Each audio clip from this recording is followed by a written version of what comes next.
Come on now, the Bills are making it happen now. Stand up now, come on and shout. Yeah, yeah, yeah. All righty, Bills Mafia, welcome to another edition of the Bills Beat podcast presented to you by Stadium Rant network of podcasts. Today we have an amazing show. This is going to be awesome. JSpence the King, how are you, man? Man, I'm doing well. Thank you for the invite. This is it's a big week, so I'm looking to have as much fun as possible. Oh, it's a huge week. It's a huge week. Casey, what's going on? Oh, getting ready to get some revenge again. Another revenge. We're on the revenge tour. Yeah. You know, it's funny you say that. Yesterday, I was over at my neighbor's house. He's a big Chiefs fan. My wife's a Raiders fan, so don't hate on me. But I was wearing a Raiders jersey last night, supporting my wife. But we're sitting there talking about the game coming up next week, and basically my thing was I want to win it because it's going to be huge for potential home field and everything. But at the same time, it's not the playoffs yet. That's when it's going to count. So I'm still looking forward to this week, and we'll certainly get into that game a little bit. But before we do that, let's kind of talk a little bit about this last game. And Kyrie Elam got his first, as you can see, Pickett as the Bills rolled the Steelers. Spence, what did you see out of that game? Like, I know that there was a lot of plays made from the rookies, and that was exciting to see. What do you think? Well, first, regarding your wordplay there, Kenny Pickett, I think, is going to be a good quarterback. I think, to come out for your first NFL start and put up 300 yards on the Buffalo Bills is not an easy task to do. Now, unfortunately, it's the Buffalo Bills, and Sean McDermott and Leslie Frazier, they just aren't nice to rookie quarterbacks. And even though he got 300 yards passing, you put up 3 points. That's who the Buffalo Bills are. They will shut down the things that are the big play opportunities. When they don't have their full roster in there, they'll do the bend but don't break thing in between the 20s. But once you get to that 20-yard line, it's like, okay, all right, give us the ball back. And look, it's rough. It's rough to be a rookie, but Kyrie Elam, I think this is his worst statistical game so far during the season as a rookie. And to be honest with you, like, how many people are upset that he gave up yards but no points? Like, who cares? Exactly. Yeah, I know, especially early in that game, he was getting picked on a lot. And I mean, Johnson was making plays on him. So credit to Kenny Pickett and targeting that. Watching, I honestly was a little surprised with Pickett. I'm not gonna lie. Being a rookie, like you were saying, and going up against McDermott in this defense, I was expecting a lot worse. But yeah, he put up over 300. He threw 50 passes, I think it was. 51, yeah. Yeah. So for 3 points. Yeah, kudos to him. Yeah. Yeah, I mean, the completion percentage was good. I mean, it was 34 for 51. That's not bad. But they did right by him by moving the pocket, rolling, getting him to roll out and not making him take all those deep shots or throwing tight windows across the middle. They had a lot of comeback routes outside the numbers, and those are good pitch and catches for him. Yeah, the game plan is good. I mean, it's what you want to do when you're attacking this Buffalo Bills defense. The problem is, and I joke about it and say it all the time, but Mike Tyson used to say, everybody has a plan so they get punched in the mouth. And what happens is when you go up against Buffalo Bills with Josh Allen on offense and Von Miller on defense, what happens is it's like, okay, this is our game plan. And it sounds perfect until you literally have to execute it. You know what I mean? Like when you're going against guys like Von Miller, who we don't need to blitz. We didn't even have to have Tremaine Edmonds in there this week. Matt Milano was a monster, and he didn't even, it's like, so to have guys step up and play bigger than they do every week. And on top of it, you have this phenomenal defensive scheme with Leslie Frazier and Sean McDermott, what they've put together. It's just impossible. It's impossible to really expect. I wish they would have started him, this next game that they have. I think they have a bye this week, right? If I'm not mistaken. And then the next week is another game for them. I think they should have started next week with him. You don't start against the Buffalo Bills. Let Mitch Trubisky get his last hurrah off or something, but don't start the rookie off like that. That's just, to me, it's like you grow up in a household where you're like emotionally abused, and then once you get into the free world, it's like, do I believe in myself? No, because I've been abused my whole life. And I feel like that's, hopefully that's not what happens to Pickett, but it's a rough game to start off against the Bills. Rough. Yeah, That's probably the worst matchup he could have had to start. Yeah, for sure. What did you think? A lot of people were impressed with Cook. At the end of the day, he had the one run though. Do you think he's finally starting to maybe get on track and will play a bigger role in this with this team going forward? And is that at the expense of Moss potentially? Great questions. I think if I'm being honest about it, the one run play was a touchdown run, so everybody got excited about it, and it was like, he made some guys miss, which is what we drafted him for, as well as receiving out the backfield. The thing is, when you really go back and watch the game in its entirety and like actually pay attention to things as opposed to just watching it for the moment, you will kind of realize that he still didn't really have like a huge performance. And it's one of those things where, when you're honest, again, I love him and I want him to take that RB2 role or whatever it may be. I'm still going to hang my hat on the take that I think that Devin Singletary should be RB1 and get the bulk of the carries and bulk of the snaps. And then however the flow of the game goes, I say whichever one works between Cook or Moss, I think that's how the team should go, because, we've seen moments where they wanted to trust Cook, and then he drops a pass where he fumbles, and I get it, he's a rookie. But at this point, when you're a championship contending team and your goal is to get to a certain place, those little mistakes like that can actually become huge mistakes in certain moments. We can't do that against the Chiefs this week. So, if you're going to put him in there, it has to be trustworthy. But on the same hand, do we trust Moss? Do we trust that he might not turn it over, but is he going to actually gain a yard instead of getting tackled short from the line to gain? So he just doesn't hit the hole right. So for me, I think it's if I'm going to give you an order of running backs, it'll be Devin Singletary and then Reggie Gilliam, and then we could talk those other guys. I think Reggie Gilliam, I know he's a fullback, but what we saw from him, I believe it was the LA game. Yeah, give him the ball. Like give Reggie and against Tennessee, give Reggie the ball, man. Fullbacks matter, and he's making it known that he should be talked about in that top 5 category as a top 5 fullback in the league. I think he blocks better than he's finishing every block with violence, like every single block, dude. Like he's knocking guys. The play could be on the left hash, and he's pushing guys out on the right sideline. Like the guy is insane this year, and I just love everything I'm seeing from Reggie Gilliam. Everything. Yeah, I would like to see him more in that short yardage situation instead of Moss myself. Casey, what did you think about the rookies in this game? So our boy Shakir finally stepped up, and I'm so happy to see it happen. I mean, I think he just needed his opportunity. I mean, unfortunately, it was due to injury, but he got his opportunity. He stepped up. I mean, that pass right on the right hash that Allen threw him was, I don't know how he came down with that in the double coverage. Just a heck of a catch. In the game against the Ravens on that comeback route, I mean, he extended the drive. I don't think the moment is too big for him. I mean, I think he's really putting effort in, like pushing McKenzie for that slot spot. I mean, to really get him to take over Crowder's spot and be interchangeable with McKenzie. Yeah, well, Crowder's he's done for the year, isn't he? Yeah. So it's going to be basically McKenzie and Shakir. And I've mentioned this before. I live in the Boise area, so I watched Shakir throughout his whole collegiate career, seen every one of his games. So for me to see him make catches like that, that's routine. The guy is phenomenal, and I love McKenzie. I do. I just feel like there's more to Shakir's game. Yeah, McKenzie's limited as a player, I feel. Yeah. So, and this this could be the game that gets Shakir more playing time. And McDermott has shown in the past that if these guys work hard and prove it, he'll get them on the field. So hopefully that happens as well. Kind of going back to the Gilliam thing, what happened? Because you're right, those first couple of weeks he was making plays or getting the ball in his hands, and now we haven't seen it the last couple of weeks.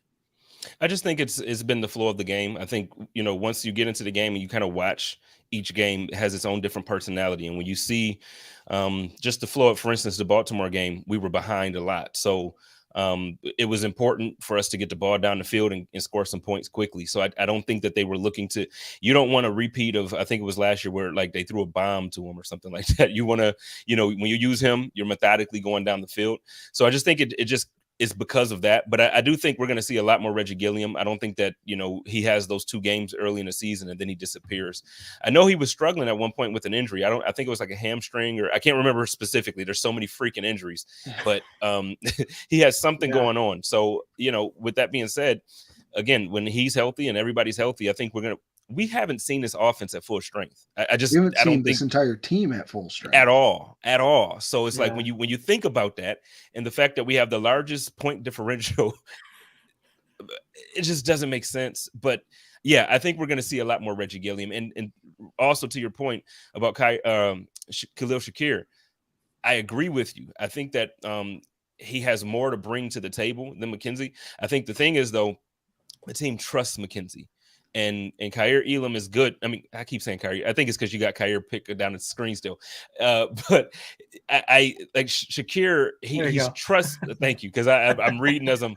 But I think they he's going to gain that trust, and he's going to be. I said the other day on Twitter, I said he's going to be one of Josh Allen's favorite targets for a long time to come, and I believe that. But I think right now, just based on what we've seen when McKenzie's healthy in the offense, not special teams, in the offense, I think Isaiah McKenzie is he's one of those gadget players that he makes it very difficult for the defense to figure out anything, but I think Shakir is going to be used a lot more in that screen game. Like, he brings the element to that screen game that we haven't seen in Buffalo probably since Roscoe Parrish or some crap like that. I don't even know how far back I want to go, but the effectiveness that he runs the ball with when he's in those screen games, listen, like, feed him, do it. Now, what was your guys' reaction? Sorry. No, you're good. So on the opening kickoff, what was your guys' reaction when you saw Taiwan Jones out there? You want me to take this first? Yeah, go for it. Well, so first of all, honestly, I was happy. I love Taiwan Jones. I think Taiwan Jones, obviously, it was his first actual return in quite some time. Taiwan Jones is probably the fastest guy on the team. So for me, I looked at that as a plus. Now, I don't know if it was the moment for him. I don't know if it was like, okay, let's do it. And then he kind of got, just in the moment, okay, I dropped it. But Taiwan Jones is an elite special teams player. And I'll never have it. He made a mistake that game. I'm not going to end my guy because of that. Like, he's done so much for the Buffalo Bills throughout his time here. And he's one of the best gunner. If he's not the best gunner, he's the second best gunner in the league. Yeah, I'm with you. This is a great problem to have, I guess, but there is so much talent all over this roster. Somebody's going to get left out and not get as much playing time as maybe they should, or maybe the fans would like to see. Like, for me personally, I would love to get Shakir on the field just because I grew up, if you will, watching him play when he came to Boise State, and watching the Broncos this year, Boise State Broncos this year, and not seeing him out there, it kind of sucks because we don't have that like go-to guy now. And they're still growing and developing there, but there's so much talent everywhere. Or they're going to have the same issue when White comes back and Benford's ready to go again. Like, what are they going to do with those guys? And don't forget, we just picked up what was the cornerback that we picked up and he got injured? Again, there's so many injuries. We haven't seen this team at 80% yet. And then you think about it. I saw somewhere else that Jordan Poyer missed 40% of the games and still leads the league in interceptions. Yep. Micah Hyde's been out since Tennessee. So it's we haven't been at full strength, and we're 4-1. And now I think going into this game, we're probably going to be, I would say we're going to be closer to about 85 to 90% healthy this game. I still think there's maybe about 2 or 3 weeks left before we see Trey White. But even thinking about being 85% healthy when we've been going into these games at like 60%, it should be scary for the Kansas City Chiefs. And I'm not saying that like we're going to blow them out. No. But listen, man, it's not the same. They're not the same Chiefs, and we are not the same Bills. We are not, like, we are better than we were last year. And offensively, Josh Allen is a beast. Like, there's no, that game, that 13-second experience, that lit something in him. I'm telling you, he's a completely different dude. The Bills want to embarrass teams this year. They don't want to just win. They want to embarrass teams. They can't start slow like they did against the Raiders. I know we're not there yet. I'm jumping ahead, but I'm sorry. But it's like, it's all good. I'm just excited, man, because it's like, as we've been doing this at 60%. So now we're healthy. I can't wait to see what it looks like when, like, we had Isaiah Hodgins playing last week, and that's not a knock. It's not a knock, but it's like we had a guy who hasn't made the roster in 3 years because of injuries and because of depth, and now he gets in the game. He's making big plays. I think he had a couple first downs. It's like, Yep. Yeah. To add to that, because since you brought that up too, when I was talking with Joe Miller about a month ago, I guess it was, he was on the show, and he made a really good point where basically saying that Josh Allen, he's taken that next step to where he's making everybody around him better. Like, it doesn't matter. We're not at that point where early in his career we had to surround him with talent to help him progress. We're at the point now where we can plug people in to help them develop with him, and he raises their game and just by being out there, and his ability to read defenses. What we're seeing is it's insane. I kind of want to touch on that a little bit later again, as far as his numbers he's currently putting up and whatnot. I do want to give a shout out to Steph. She says hello, JSpence. Thank you for the subscribe. Appreciate that. And also that was Xavier Rhodes that I was talking about, the cornerback that's injured. That's right. Yeah. Like he's a forgot starter he was even on there. You know what I'm saying? Like, that's how injured we are, man. We forgot the guy was on the roster. But go ahead. I'm sorry. No, you're all good. All good. If we can get to that bye week 5-1, and then come out healthy on the other side of that, look out. And the easy part of the schedule. I was just going to say, like, when you look at that schedule, obviously Green Bay is always a concern when you have Aaron Rodgers. But looking at the way they've played this year and the receivers, do you have any, like, after the bye week, what team scares you? And I mean this honestly. I'm not trying to be cocky. This is the problem. Like, you sound cocky when you ask questions like this. Yeah. But after the bye, maybe Green Bay, what team scares you on the schedule? If the Bengals get it going, the Bengals, but that's if they get it going, you know. I mean, they haven't shown any life of that yet. Yeah. That offensive line over there in Cincinnati is still a mess. And since we're kind of like going into these other teams, that kind of brings up, our next piece really quick around the NFL.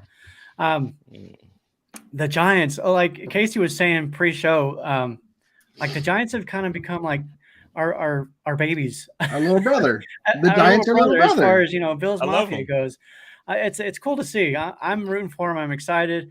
What do you think's going on over there? Are they just kind of catching lightning in a bottle, or is Daboll kind of like, I don't know, almost like a QB whisperer at this point with what he's doing with Daniel Jones? Daboll's go. Yeah, I think Daboll is an incredible coach. He's an incredible offensive mind, and what he has is he doesn't have the talent that the Bills have, but what he does have is guys with specific talents, and he's finding ways to get them to maximize them. And then when you put it all together, it creates a nice puzzle. And I think they're for real. Not for real to the point where I don't think they're coming out the NFC.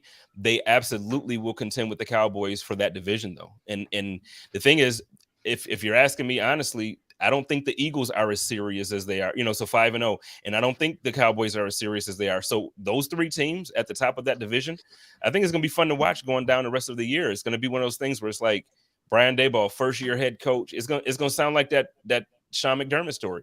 They did the same thing. He went out there, he gutted the team with bad contracts. They got some dead cap space this year. They drafted a cornerback and a defensive lineman, just like like it's the same blueprint.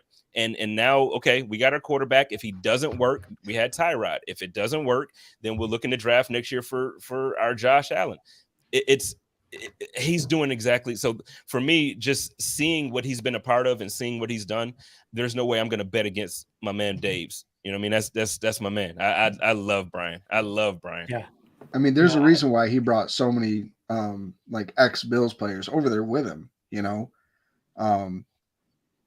like Spence said, I mean, it's scheme. He brought players over that will fit his scheme, specifically Feliciano, I mean, he mans that Feliciano finally gets to play center and be the quarterback of that offensive line that he always wanted to be. And he seems to be playing better. Maybe he was out of position playing guard, but Bills weren't going to move Mitch Morris. I just think Daboll has done a heck of a job. Joe Shane over there, I think they did the right thing by not picking up the 5th-year option for Daniel Jones. I think it's like really lit a fire under him to really figure out whether be like, all right, man, put it together. Now it's either now or literally never with us. So it's his chance. And Jones hasn't played terrible at all. I mean, 21 for 27 last week. I mean, that's not bad. I mean, he played efficient football. He won the game.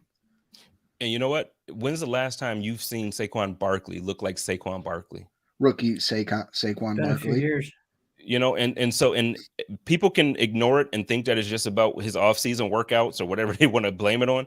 It is the way Brian Daboll is getting him the ball. He's not just making him run straight up into like that wildcat works for him to get the ball and see the entire defense from the beginning with the ball matters. That split second, he's the kind of running back that if you give him an additional split second, that matters to how he hits the hole and what hole he hits. Daboll is doing everything that I was hoping he would do. The Eagles to me just are, like I said, it's a surprise. I went to see them this past Sunday against the Cardinals, and I tell you, they look serious. They look for real, except for the fact I understand it's a quarterback's league. It's a quarterback's league, and if you can't win that game from the pocket, and so far Hurts hasn't shown to do that. We've seen Daniel Jones in these games do that.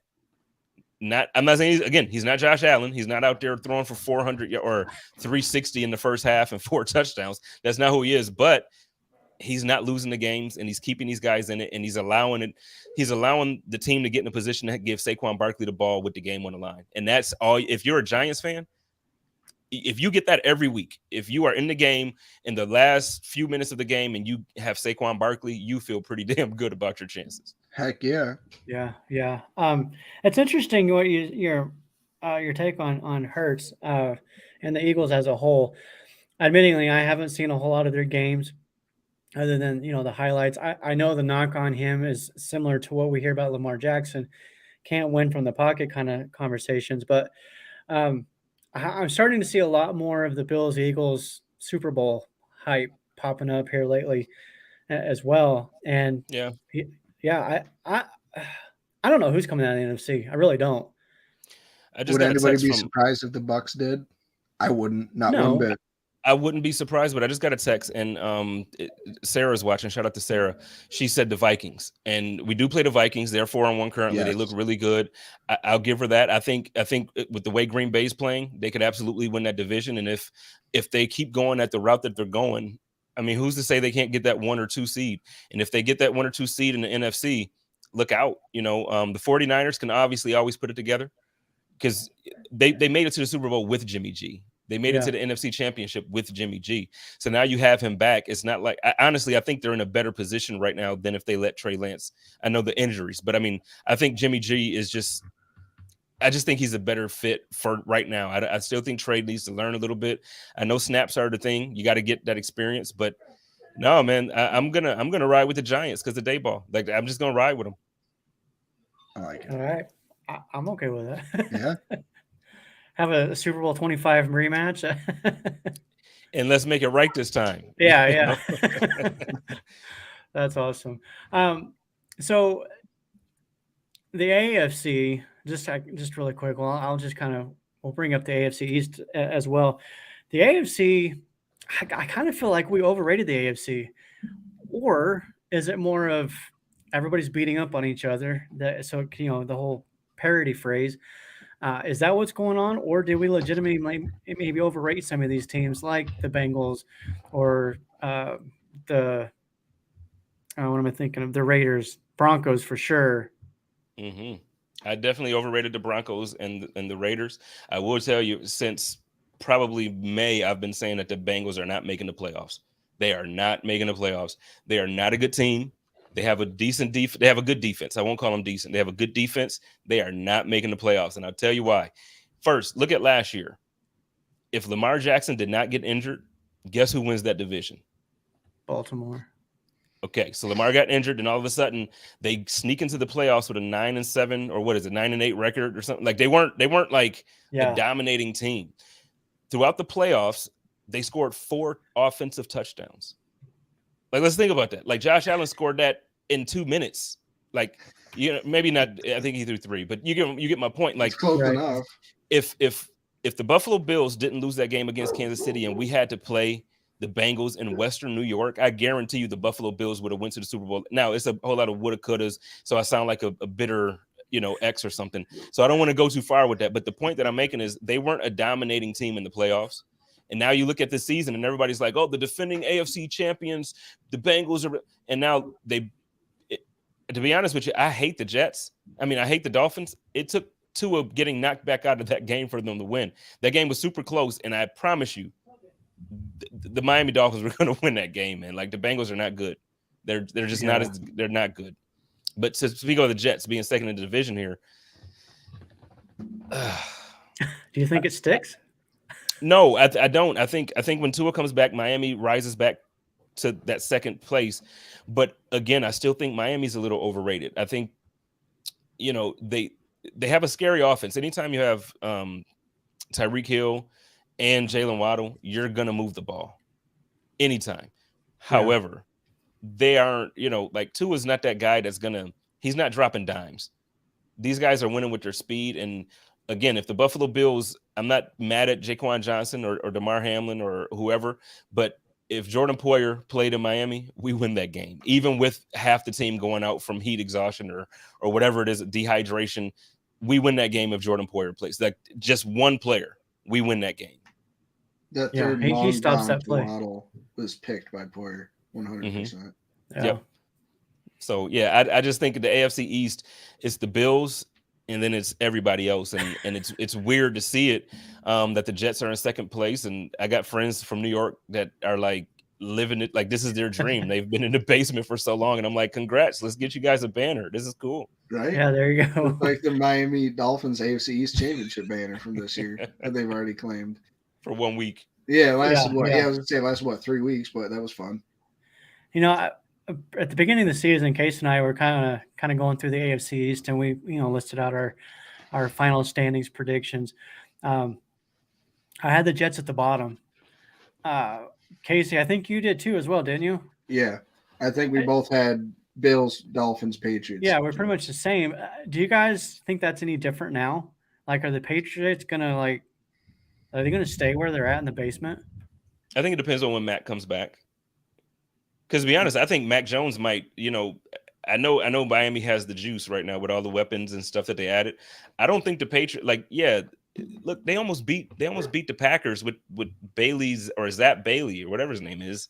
The third string quarterback, they almost beat Aaron Rodgers in the Packers. And then this past weekend, they completely shut out that. Now it's the Lions, I get it. But and they depleted Lions. Right, that's what I said. So I get it, but the thing is, they won with their third stringer. If Mac Jones comes back, man, I think Mac is better than a lot of Bills fans want to admit. We just don't like the Patriots. See, and truth to that. I think that he is given a lot more props than he deserves. Okay. I think he's purely a product of the Nick Saban and Bill Belichick system.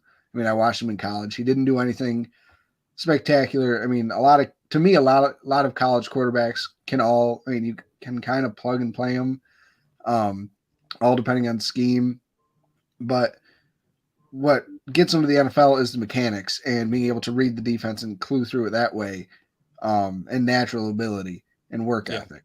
But Mac Jones, I never saw it with him. I still don't. I think that, he can hit the open throw. But it's the open throw. He doesn't make players better. He doesn't throw too many players open. He doesn't have he doesn't really have a cannon. He's got an arm. He can get it downfield, but he doesn't have a cannon to be able to really take the top off the defense. I don't know. I've never been sold on him. I don't know if that's just the bias in me. And like you said, just hating the Patriots, I'm sure that doesn't help. I think that's it. but I've always thought, I was like, to me, he looks like a younger, like just not as highly talented as Kirk Cousins. That's who he reminds me of.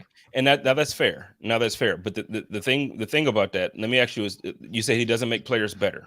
Yes. When is the last time you've seen Devontae Parker have an amazing game? He's only had one. Blind squirrel. But he's had one this season. Yes. And that was the game before Mac went out. But I mean, Mac did that. You go back and look. I just put up his stats just to look at it throughout his career. I mean, his best year was 4 years ago in Miami in 2019. Other than that, every year he's had, 1 year he had 300 yards, 700 yards, 600 yards. Already this season, he's had a game of 150 with Mac Jones. So if Mac Jones is in there and that's his number one target, Mac Jones is making him better. So I just can't, again, I get it. We're Bills fans, so we have to hate Mac Jones and we have to hate Zach Wilson and we have to hate Tua. But when I sit back and realistically watch it, Mac Jones puts the ball anytime, and I mean this, like anytime you want me to because I watch these things now and I'm not as good as cover one, so I'm not that good, but I'll send them to you. He makes big time throws and we just don't give him the credit, man. Like that Baltimore game, he made some throws before that injury that made me and Joe watched it together, actually, me and Joe Miller. And it was like, wow, this guy is he's really putting the ball on the money. And it's not a Bill Belichick scheme. You have to make the throw. Do you think there's more room to grow for him? Yeah. Yeah. Because he's smart and he's learning with game reps. And I mean, already from this season, when you look at him last year, he's a completely different quarterback now. Like now, Bill Belichick really trusts him to go out there and throw the ball 40 times in a game. Last year, that's why Ramondre Stevenson and that's why that run game was what it was. Because all right, we'll let you throw it, but no, Mac is balling, man. And you saw the immediate upgrade even from when now Cam is he's done, but it was still Cam. You know what I mean? And it was an immediate upgrade with Mac Jones. I'm just saying, I think the Patriots aren't, they still got something to say about that second place slot because they ain't coming for ours. So I guess the last rebuttal I would have to that is Bailey Zapp has looked, to me personally, after watching the last 3 games, has looked very similar to Mac Jones. I mean, the play, kind of similar stats. Mm-hmm. I just see like that. That's where I'm like that. It just doesn't look good, I guess, to the naked eye, like to a Mac Jones, like non-believer, where it's like, see, the backups also is doing just as good as he did, and the team is as well. You know what I'm saying? I will say in Bailey's defense, I watched him a little bit in college. I believe he set the record for touchdowns in a season, I believe it was. I think he's pretty good, yeah. Yeah, so and it's like 60-something touchdowns, I want to say. It was insane. I watched his bowl game. I don't remember who they were playing, but he was just zipping it all over the place. So he can play. All over the place. But so we're kind of getting a little bit lower on time. It goes fast. I told you, Casey, it goes fast. So we got to do this again, though. Like honestly, anytime, and then we can always obviously plan something to get you guys either on the chop up or on the code of conduct. And we could do this anytime. And I enjoy talking to people that have good energy and love the Bills. Absolutely, that's awesome. We'll definitely have to plan that. I love coming on these. This is why I do this, because it's fun. Yep. My wife doesn't have to listen to me talk football. I can talk to you guys. That's what I told Ronnie before the show. I said this show is saving my marriage. I think that can be said about a lot of guys in content creation. I do, because like the way we talk, like I talk about this stuff all day, man. And if my family really had to sit here and listen to me talk about football, like my mom hangs up on me at times. So it's like, no, I completely get it. She's like, all right, I'll talk to you later. Bye. Yep. So, I want to get into one really quick thing before we get into the Chiefs game, because that's going to take up some time, I'm sure. Mm-hmm. But I posted up the question on well, not question, but asking for questions, and this one came through. We've been hearing this all week long about getting OBJ. Well, we've heard about OBJ since the beginning of the season, but now CMC. Personally, I don't see how a trade works with CMC just because of the money. But at the same time, I don't really think we need him. We're not a running team, and Singletary is more than capable. What if I told you we should get both? So that's the boat that's the boat that I'm sitting in. Is that like we have Big Baller Bean? We have Josh Allen to where one restructure clears $20 million. I mean, flat out. Even without the restructure, you can get CMC this season for less than $1 million. Yep. Literally less than $1 million. And then next year, he does have a huge cap, but he only has a $1 million guaranteed. Brandon Beane could very easily do a sign and trade where they work just like they did with LaShawn McCoy, work out something where he has a little bit more guaranteed money, but it's not as big of a cap hit. and see where it goes from there. Or they like Brandon Beane's a genius. And then as far as Odell Beckham Jr., you talk about the end of November or mid-December. Yes, give me Odell Beckham Jr. headed into the playoffs. Give him a couple weeks to get his legs up under him, and he still won't be OBJ. Give me that. Give me all of that. I need Odell Beckham Jr. in Western New York. I need a jersey. I need a Bills jersey that says Beckham Jr. on the back. I don't understand the people that say no to these kind of questions. Oh, we're just as good with or without these guys. No. Do you want talent on your football team? Like, do you want the top talent? But yes, we're better. CMC. We just got done talking about like how we hope these guys do better, and we talked about how Moss doesn't hit the hole right. Then we talked about how we love Cook, but he really had the one play. It wasn't like a bunch of plays, and then even Singletary. I don't know if it's they don't trust him enough to give him the ball, that many times or what. But could you imagine those outlet passes that Singletary gets with Christian McCaffrey? Like he's making everybody like the yak that this dude would rack up. The lanes that will open up for Stephon Diggs and Gabriel Davis and then when you do hand him the ball, guess what? We don't have to run him 50 times like the Panthers did. So he will be healthier and he will last longer. And when that happens, the defense can't put 8 in the box because who you're going to leave Diggs and Davis and whoever, Shakir or McKenzie, you're going to leave those guys one-on-one? Are you kidding me? Yeah, go ahead. You got Knox? Seriously? And then, okay, so you're going to drop guys back. So you don't put 8 in the box, and you're going to give Christian McCaffrey a chance to run up against 4? Come on, man. Y'all got me messed up. Add them both. Thank you, Spence. I will say this. Thank you. I didn't realize you could get him for so little. Yeah. I thought how does that work? Because I thought his contract was like ridiculous. No, he signed an extension. And so similarly to how like this year, Josh is on the last year, like that 5th year option technically. And then next year is when his extension technically kicks in. So the boom amount kicks in. So right now he's on a contract. I think his contract for the year was slightly over $1 million. It was like 1.3 or something around there. And then it's prorated. So we've already played 5 games. You get him in now, depending on when if the trade happens, you're only paying for the amount of games that you get him for. The rest of the season, just over $600,000. You give me that for now. Literally a rental. Okay. I'd take it as a rental.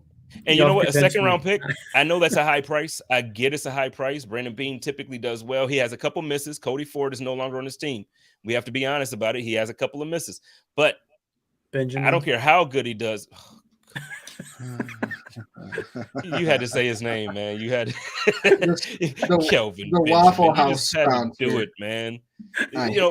So Bean has a couple of misses, but I tell you, I will absolutely. You won't find any complaint out of me to have him use a 2nd round pick for. I don't care if it's a rental, but if we get a Super Bowl out of it, it's all worth it.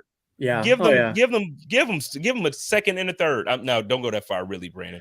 But what I'm saying is, give them what they want. If it's a Super Bowl, man, if it's let's do purely a 2nd round pick, there's no way Bean doesn't do it. I think it's like a 2nd and a 7th. And I think what I've been hearing, I think it's like a 2nd and 7th in a player. So watch Bean flip Moss a 2nd and one of the 7ths we have, and then watch him flip at the end of the year before the draft. Do what he always does and takes one of those guys that's going to be on the roster bubble and flips them for that 4th, 5th, 6th, 7th round pick and accumulates that pick back. And the thing is, this is how good we've been. I haven't even paid attention to how many draft picks we have for this year coming up. Like, normally I know like, okay, so we got 2 4th rounders next year and we got a 5th. And I have no idea. Like, I don't even know if we have our 1st rounder because I don't care. Like, that's how good the team is. And that's what I'm saying. Like, the way the team is playing right now, go all in on this season. If you can get a Christian McCaffrey, I give a damn and a half about the draft in Kansas City next year. I'm going, but I give a damn about it. I want a Super Bowl in February. I live in Glendale, just outside of Glendale. I can see the stadium from my backyard. I want the Buffalo Bills here in February. That's what I want. Would you give up a 1st for him? No. That's too steep. Because the thing not is, even if you know it's a Super Bowl. No, a 1st, not because nothing is guaranteed. And 1st round talent, man, is like the way that we've like. Just think about the guys that we've hit on. We got Josh Allen. We got Tremaine Edmonds. White. We got Trey White. We got Kyer Elam. We got Ed Oliver. Like, we don't miss on 1st rounders. We got Groot. I mean, and look at the way this guy is playing. Are you kidding me? Like, so no, I wouldn't do it first, but if it's a second, it's still great talent. It's still very, very great talent. But Christian McCaffrey, man, give me. So here's a question: would you do a second and they want Cook but no pick? Me, yes. Ronnie, I'm sorry, what? I was looking at a comment over here. would you do CMC for a second and Cook? No. I respect believe it. in You Cook. love Cook. Yeah, I believe in respect him. that. See, my thing is Cook was never the main guy, even in Georgia. He No, just he wasn't. wasn't. No, He was and I like him, and I think he can develop into one. But even there, he wasn't the guy, and he was drafted based on the performance late in the season, and obviously, like during the playoffs and stuff. But he was never the guy that in Georgia they run the ball extremely well, and he still just never had those. He never had those major performances that would make you say this guy needs to be the focal point of an offense. Christian McCaffrey, I think he is. How old is McCaffrey now? Ooh, he's got to be 27, 28. No, You think he's that old? Yeah, I mean, he came out before Josh Allen. So I'd say 27, 28. He's 26. June 27th is his birthday. Ooh, almost said it. See, the thing is, and when we talk about this stuff, a lot of times we feel like players are older than they are because of injuries. He's been injured, but when you look at his usage, they use him way more than what you typically want to use a running back. And that's what I'm saying. Like, I get it. We love Cook. He's young. He's speedy. He does a lot of things that we want. But you can preserve Christian McCaffrey's career by bringing him to a team with this much talent. Like, with him not having to take those hits and that wear and tear, he can, man. Yeah, got me excited, man. I might have to. Yeah, that's a really good point because he's not going to have to get beat up like he does in Carolina because, again, we're not a running team. I could see him being like an 80 reception or 100 maybe. Well, easy. No, but easy. He would 100. Maybe, but 75 like I could see him being in that. Because we got Steph, we got Gabe. Right. I could see him being in that 65 to 75 reception range. But what I'm telling you is Christian McCaffrey's that guy. When you're stretching the field with Stephon Diggs and those other receivers, and Christian McCaffrey only has to beat a linebacker and a lineman, guess what's going to happen? He's going to win that. And the Buffalo Bills we recently brought in a running back on the wrong side of his contract, and he led us to the best running attack in the league those 2 years. Yeah. So listen, I know we beat up this year, so it's tough to make this statement, but we have one of the best. We've been getting awards for the last few years because of our medical staff. They keep guys healthy. They get guys healthier fast. Bring him 100%. Bring him. Okay. And I would. I'll go ahead and get on the phone with Brandon right now and let him know go for it. Call him real quick. Man. Would you guys rather have Saquon or McCaffrey? I think I go McCaffrey. Because of this style of offense only, I'm saying McCaffrey. If we were gonna run the ball, give somebody the ball 25 times, then I would go Saquon. But the way this team wants to run it, I think McCaffrey's a better receiver. Moss third and our extra fifth from Arizona. If they take that, hell yeah, give me that. If they take that, first of all, Sarah, if they take that, you need to call Brandon and get a job yourself. Yeah. That's a damn good. I would take it without a question. But I think honestly, I think with the performance that we've seen Moss put on tape, just unfortunately, I don't think it's been good enough to really entice them to take it. Yeah. I think James Cook is an unknown, but at the same time, he's a hype, and he's putting some things on film a little bit here that I think it's going to take either picks that we don't want to give up or a player of the caliber of Cook that we don't want to give up either. So in reality, do you guys think it happens? No, me either. Yeah, I don't think so. I didn't think Von Miller would be coming to Buffalo either. So I'm not going to say one way or the other. That I knew something was last year happened, and it was too much of a letdown, and it was too glaring of a need for Bean to not make a splash, and there was too many of those type good players coming out into free agency for him to not get one. I feel that he's like, we got Singletary, we got Cook, and if we absolutely need to, break glass and use Moss. I will say I this, think it's though. just good enough. We know this about Bean. If there's a possibility, he's going to look into it. Oh yeah, Yeah. He's going to make that phone call. And so I think if the right deal is presented, I think he does it, pulls the trigger. But there's been conflicting reports. Some people have said that they've heard that we've called in, and some said that they haven't. I've reached out to a bunch of people. I can't get a clear answer. So what that means to me is, though, just in my experience since I've been covering the Bills, when I can't get a clear answer, to me, that normally means something is happening. Yeah. That's what it means. Like, I'm not saying that the trade is going to happen, but I think that there's some conversations happening, but either they don't want to tick off any of the running backs, or they don't, but Brandon Bean typically makes moves and we don't have a clue. And then the trade goes through at 1 a.m. in the morning, and it's like Bean after dark. And it's like, oh, hell yeah. So from my experience, I feel like something, like some calls have been made and maybe some negotiations, but I don't think it's going to happen. I was going to say the sun's down here in my house, so it's time for Bean to get out. Let's get it. It's still like middle of the day here. All right, guys, the Chiefs. What do you guys think is going to happen? Like, what are you expecting? Last year in the regular season, what was it? I think week 5, we dominated the game. Like, it wasn't a game. Buffalo just start to finish. Was it 38-21? I think. Mm-hmm. Are you expecting more of the same? Like, our defense is 34. Even though we're not number one right now, I feel like considerably better than what it was last year. Absolutely. I think we're number 2 at the moment. Yeah. And so last year when we won that game, I think a big part of the reason why we won that game is because Chris Jones wasn't active.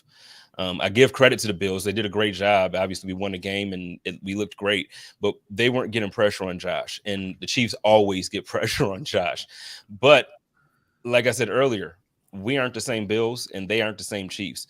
No Tyreek Hill means no 5-yard receptions turn into 60-yard touchdowns. That's what that means. So, Juju Smith-Schuster is not Tyreek Hill. Valdez-Scantling is not. He's fast. He's a very fast player. He's not. Travis Kelce is the problem. Is the problem. I'm not scared of the run game because our run defense has gotten exponentially better. Like, we're so much better.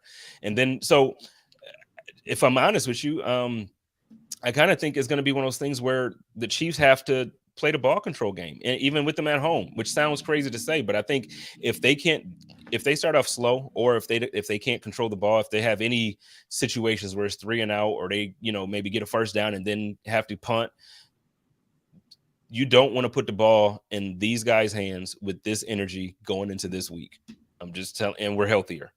Isaiah McKenzie will be playing. Tremaine Edmonds is back. Ed Oliver is going to be playing. Poyer. Jordan Phillips is going to be playing. Jordan Poyer is going to be playing. Like, all of these guys are playing this week. And I'm going to just tell you, this is not the week that those guys want to start off slow. We are not the Raiders. Yeah. Oh, I went to bed when it was 14-zip last night. I woke up and saw 29-30, and I immediately texted my Raiders friend, and I was like, dude, I don't know how you're walking on this earth today. I was like, I would be in shambles. They just have a bad coach. Josh McDaniels is not a good coach. Yeah. That's what he says too. He's like, I hate the coach. He's like, I hated it when they hired him, and I hate him now. They should have kept their interim from last year. I like him. Absolutely. I thought he had the team playing hard. Yeah. I'm kind of with you, Spence, on as far as, like, I don't want to – I'm not big on superstition or jinxes or anything like that, but I don't think the Chiefs can honestly keep up with a healthy Bills team, because the defense is going to make plays. They're going to get some stops, and if you give Allen in that offense a couple extra drives, they're going to put points on the Chiefs defense. I think they're giving up an average of 30 points a game, or 25 points a game, I think I saw, something like that. Mm-hmm. So I think they're ranked like 27th or 28th. Like, their defense is not good. So, I agree with you, man. Like, and Travis Kelce, you're going to see a heavy dose of Jordan Poyer and Matt Milano on Travis Kelce. Yeah. A heavy dose. And I trust Kyer Elam on whichever, pick one. I trust Dane Jackson on the other one. So the receivers don't scare me. It's Travis Kelce. The run game is not, I'm not worried. And listen, as elusive and as great as Patrick Mahomes kind of is, is what he is. He's not Lamar Jackson when he's mobile. We shut down Lamar Jackson in the second half. They didn't score anything. Max Crosby showed last night. You get up right up in his face, and he doesn't know whether Mahomes isn't a natural scrambler, going right or left. His first instinct isn't take off; it's to throw it quick. So if you get pressure right up in his face, and that immediately, and make him make that quick decision, he kind of not struggles, but it's one of the softer parts of his game. We all know he's good at rolling out and moving in the pocket. And throwing on the run, but when he has to run off script and scramble out because he's got pressure, that's where he tends to stumble a little bit. And that's what the Bills did last year when Micah Hyde had that pick six. Yeah. Do we know if Benford's going to be back this week? I do not believe. I didn't hear anything, but I feel like he has maybe another. I think maybe this is 2 or 3 weeks. Week. See, I assumed another 2, but it may be. It may be. Yeah, because I think they were saying 2 weeks, and this would be 2 weeks come game time. But they may very well not play him until after the bye, just give him that extra week too. It's probably the smarter thing, anyways. But so last thing, score predictions. What do you guys got? Casey, I'll let you start. 34-27 Buffalo. They lead almost the entire game.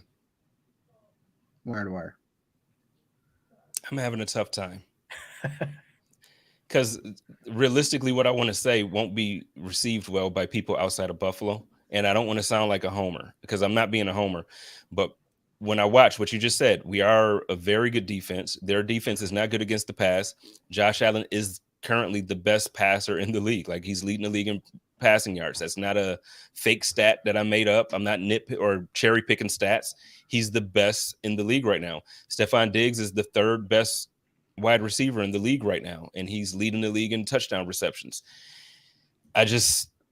Honestly, I think with the way these teams are constructed, they're not going to be able to run the ball against us to control the clock. So I'm actually going to go Bills. I'm going to say it. I'm going to go Bills 35-17. Like it. I was thinking 31-17 myself, and all for the same reasons. I just think this defense is the difference from last year and even the years prior. You brought up the Josh Allen stats. I know we got to get rolling, but really quick, he's over 1,600 yards passing right now, 225 on the ground. He's on pace for, I want to say it was 6,500 yards That's total. insane. Nobody's ever gone over 6,000. The record is Drew Brees, I think 56. And he's set out 2 quarters. Yeah. He hasn't even played the entire season. That's the crazy part. And we can even say the 3rd quarter of the game Sunday, they took their foot off the gas. Absolutely. Big time. I am a little upset with Sean McDermott about that. They should let Josh get the record. It's like 40 yards. Let him get it. I honestly think it was all out of respect between him and Tomlin.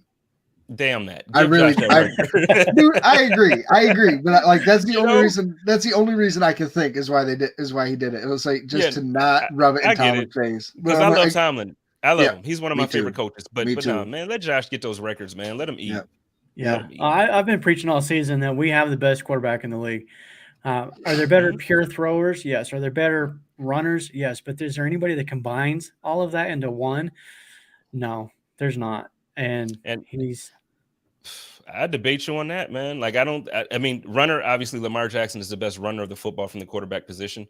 Obviously, Kyler Murray is very elusive, but when those guys run, guys are hoping to get a good hit on those guys. Yeah. When Josh Allen runs, people don't want to tackle him.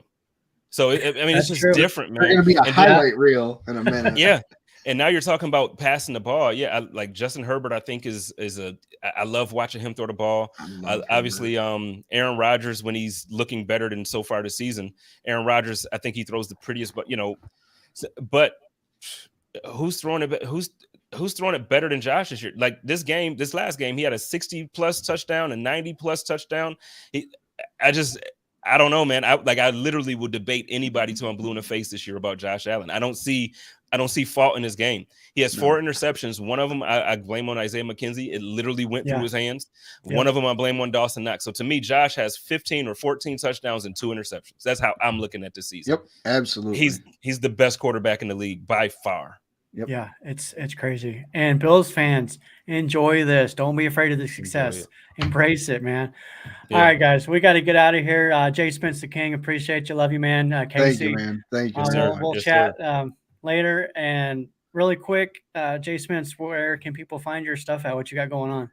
Hey, as soon as I jump out of here, I'm going to jump right back onto this thing and on the Buffalo Rumblings side. And if you go and check out Buffalo Rumblings on YouTube or on Twitter or Facebook, you'll be able to catch the code of conduct. Tonight, I have Pete Sweeney. He was the beat reporter for the for Arrowhead Pride, covering the Chiefs. So we're going to talk about the Chiefs game in depth. They're going to talk about like what he thinks has to happen for us to win or to lose, either way. And we're just going to have a good time. So come and join us there. And then obviously on Twitter and Instagram, you can find me at JSpence the King. And hey, come show some love. I try to show it back as often as possible. And you guys, I mean what I said, anytime, like I'm down as long as I'm not literally doing my own show. And I got to get you guys on my show. So let's make it happen. Absolutely. Awesome. Let's do it. Hey, you guys have a good night and go Bills. You guys too. Go Bills.